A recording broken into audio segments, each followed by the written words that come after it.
Hey everyone, today we're breaking down a Canadian bill that's sparking a really intense debate, Bill C-9. Now on the surface, it's designed to fight hate, but a lot of people are worried it could end up costing us our freedom of speech. So let's get into the source material and really unpack what's going on here. This whole thing really boils down to one central question.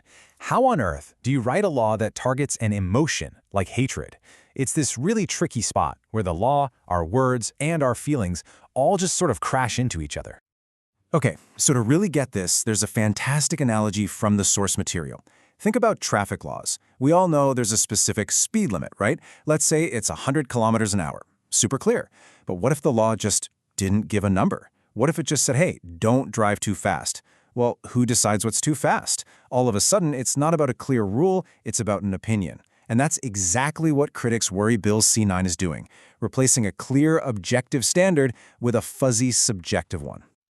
So, to really get a handle on all this, here's our game plan. First, what even is Bill C-9? Then, we'll look at the law as it stands right now.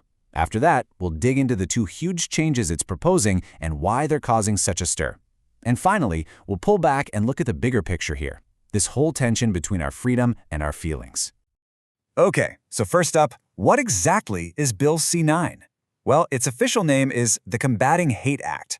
And, on the surface, its goal is something most of us would probably agree with, to fight the rise of hate in society. Proponents point to rising hate crime stats and all the toxic stuff you see online as proof that we need stronger tools. But the controversy isn't really about the goal, it's about how the bill plans to get there. Okay, so before we jump into what's new, we've got to understand what the rules are right now. Because, yeah, Canada already has laws against hate speech. Right now, Canada's Supreme Court has a super specific definition for what legally counts as hatred. And look, the bar is set really, really high. This isn't just about, offending someone or hurting their feelings. For something to be legally considered hate speech, the words have to be both intense and extreme. And those two words, they're absolutely crucial to the current law. All right, so now we get to the core of it, the two major changes in Bill C-9. And critics have this really powerful way of describing how it works. They call it a pincer movement, like it's attacking free expression from two sides at the same time. So what does that even mean, a pincer movement? Well, check this out. On one hand, you have what they call the sword.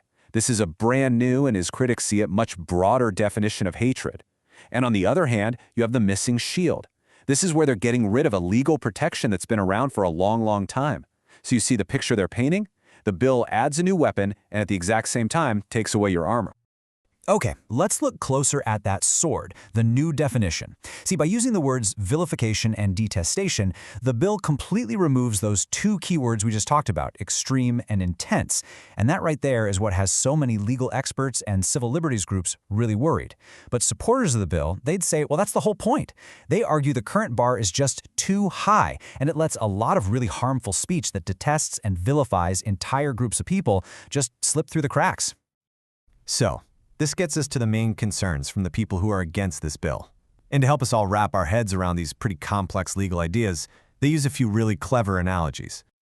All right, concern number one, it's just too vague. It's like this. Imagine your town passed a law against building an ugly house. I mean, who decides what's ugly? My ugly might be your architectural masterpiece, right? It's completely subjective. Well, critics argue that making detestation a crime is exactly like that. It could all just boil down to what one particular judge thinks. Now, those in favor would push back and say, hang on, courts deal with subjective ideas all the time. They're confident judges can figure out what a reasonable person would consider detestation. Okay, concern number two. The bill starts policing your intent, not just your actions. Think about it. We'd only punish a drummer if they actually start banging on the drums and bothering everyone, right? Not just because we think they're about to make a racket. Critics are worried Bill C-9 is kind of like that, punishing the drummer for just thinking about it. But from the government's point of view, intent is already a big part of criminal law. They see this as a way to stop people who are deliberately trying to stir up hatred before it boils over into actual violence. And that leads us right into the third big worry, which they call the listener's veto. This one uses the glass vase rule. Normally, you'd only get in trouble if you actually drop a glass vase and it shatters. But what if you could get in trouble just because someone else feels like you might drop it? Critics are saying the legal standard is no longer what you said or did, but how the most easily offended person in the room feels about it. Of course, supporters would say that's not right, that the law would still look at the objective harm and the likely impact on a whole group, not just one person's individual feelings. Okay, so that's the sword part of the pincer. Now, let's flip to the other side of that pincer movement, the missing shield, or as many are calling it, the missing guardrail. For a long time, Canadian law has had this specific section, 319(3)b. You can think of it as a kind of legal shield, especially for religious speech. Basically, if you could show that you were in good faith expressing an opinion about a religious subject and that it was based on a religious text, you had a defense. Well, Bill C-9 proposes to get rid of that defense completely. Now, the government's reasoning for this is that they believe this defense has become a loophole, a way for people to spread hate and then hide behind religion to get away with it. And wow, this quote from a campaign against the bill really sums up the fear from that side of the argument. See, the argument is that this legal defense was like a guardrail on a really winding, dangerous road. It let people have difficult conversations without constantly being afraid of falling off a cliff into criminal court. They're saying that by ripping out that guardrail, the government is making the drive a whole lot more treacherous. But again, proponents would see it totally differently. They'd say it wasn't a guardrail at all. It was more like a sign that was pointing people down a dangerous road, and they're just taking the sign down. So, when you take a step back from all the legal details, this whole debate really comes down to a classic tug-of-war between two really important values. On one side, you have this deep, important need to protect people, to protect them from the very real harm and violence that can come from hateful words. But on the other side of the scale, you have these foundational freedoms, right? The freedom of speech, of religion, of conscience, the freedom to say things and debate ideas, even when those ideas are unpopular or make people uncomfortable. And that's really the heart of it. Critics are arguing that Bill C-9 just tips those scales way too far in one direction, that it ends up prioritizing protecting people from being offended over protecting our core freedoms. But again, supporters would say that's not what it's about. They'd say this is a necessary correction to protect vulnerable communities from very real, tangible harm.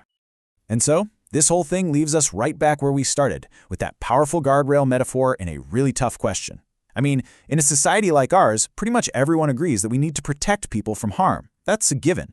But the really hard question, the one Bill C-9 puts right in front of us, is this. Who gets to decide where those guardrails go? And maybe even more importantly, who gets to decide when it's time to tear them down?